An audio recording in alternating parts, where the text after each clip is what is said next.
Beloveds, I would love to discover today Cleavers with you, the plant entry from the book Light Apothecary, Volume 1, The Remembering Leaves, Living Codex of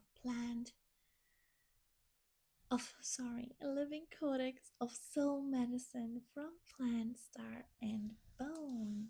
This is a thick, huge, beautiful temple book that holds 888 pages, over 100 plant beings, and those are all structured in gates. And sorry, I'm just trying to adjust. And each gate represents a movement of healing. And we are currently at gate 2, the water temple. And Cleavers lives here in the water temple. Seren'Ath, Cleavers, she who unknots the lymph of the heart and guides all that is stuck toward freedom. Her botanical name is Galium, aparine, elemental nature, water through earth, the current that slides through narrow spaces. She is the whisper between cells, the soft stream that remembers where every blockage lives and how to release it without force. Earth origin, she grows in hedge and shade, following moisture and the hum of small creatures. Her stems cling to all they touch, yet she teaches non-attachment, the paradox of holding on to let go. Wherever rivers gather, silt or the lymph of the land thickens, she arises to renew the flow. Star origin, she carries lineage from the star Deneb in Cygnus, the river wing, where souls learn transition and light becomes movement. Her frequency translates to the human body as release through grace, motion without effort, cleansing without depletion. Energetic memory. Seren'Ath was among the first green healers to teach Lymph-Flow medicine. After the fall of Lemuria, guiding healers to trace stagnation as memory-seeking exit, she taught that the body remembers, and remembering is the first form of cleansing. Energy field teaching. Seren'Ath unwinds cords of guilt and self-judgment. She reminds that purification is movement. To work with hers to learn the art of release without rejection.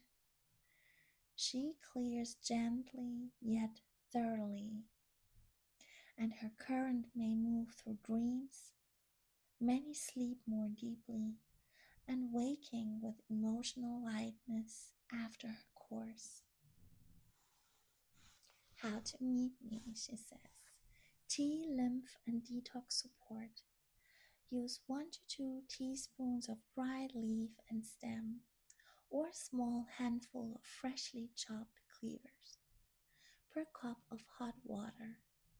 Heat the water until just boiling, below boiling. Pour over the plant and cover to preserve the volatile oils. Steep for 10 minutes and then strain. Drink 1 cup in the morning and 1 in the late afternoon for up to 10 days. Her action is gentle yet steady. She moves stagnation in the lymph, cools internal heat, and reduces puffiness of body and emotion. Do not combine her with other strong diuretics. She prefers to work alone in quiet rhythm. Cold infusion. For nervous or overheated system, place one small handful of fresh cleavers in a glass jar or bowl and cover with cool, clean water. Let it steep for 5 to 6 hours or overnight in the refrigerator. Strain and sip throughout the following day.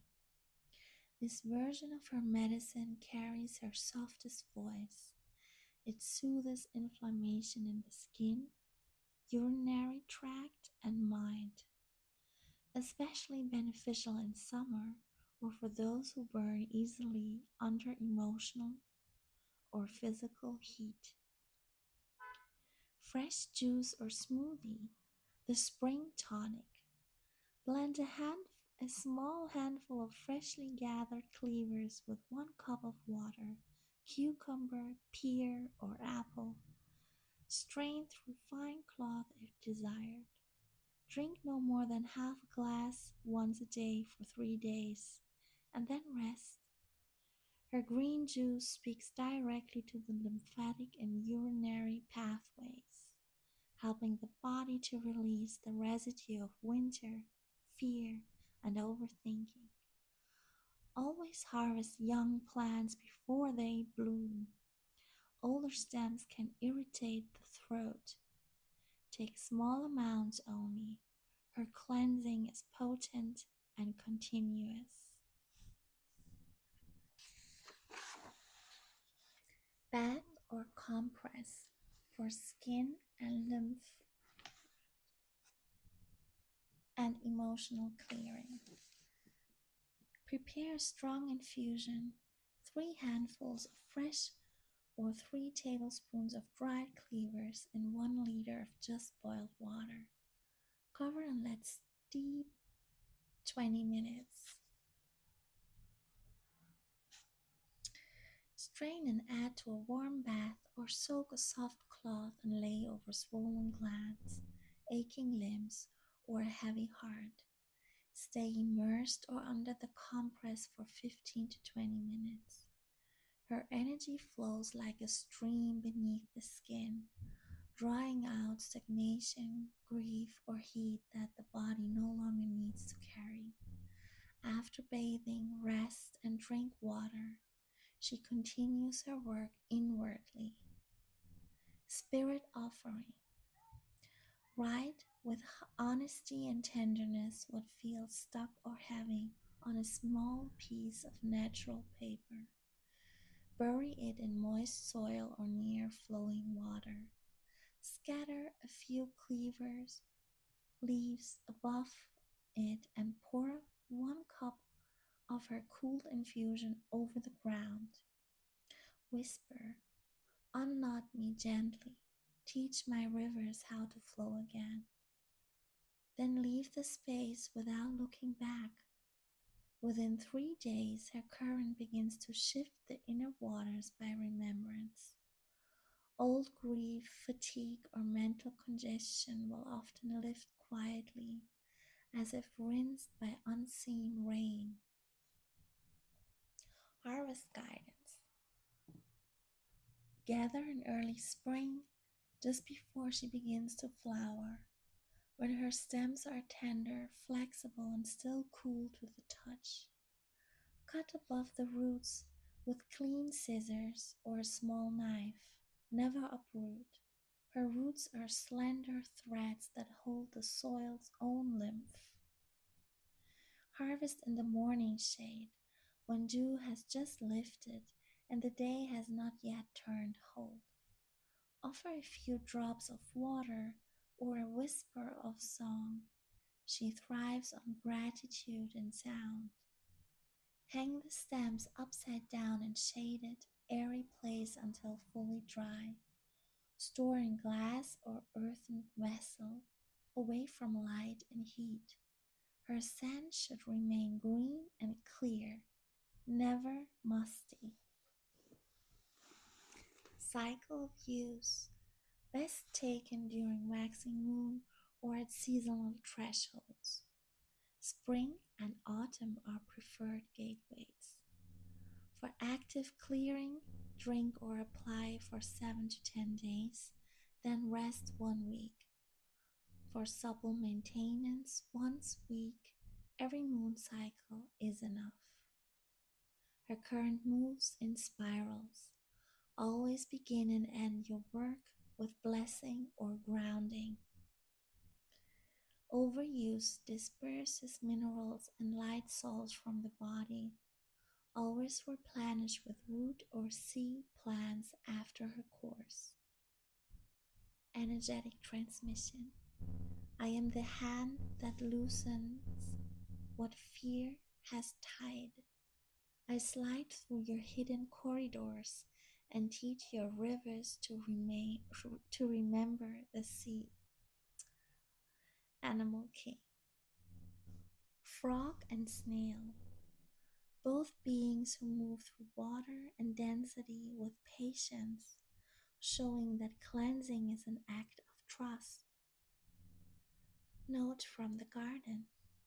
She grows in hidden places, dam walls, quiet corners, shaded creeks. Her lesson is humility, that cleansing does not require grandness. She thrives where humans neglected beauty, and there she restores the pulse of flow. Forms of meeting. If you cannot meet her fresh, choose dried stems gathered before bloom, air dried in shade. Avoid powder. Her medicine is carried in the geometry of her tiny hooks, the texture of belonging. Devotional gesture. When her work is done, pour the last cup of her infusion into running water and say softly, "Thank you, river within the river." Her current will carry your thanks far beyond where you can see. Those who meet her with gratitude will find their inner waters clear without effort.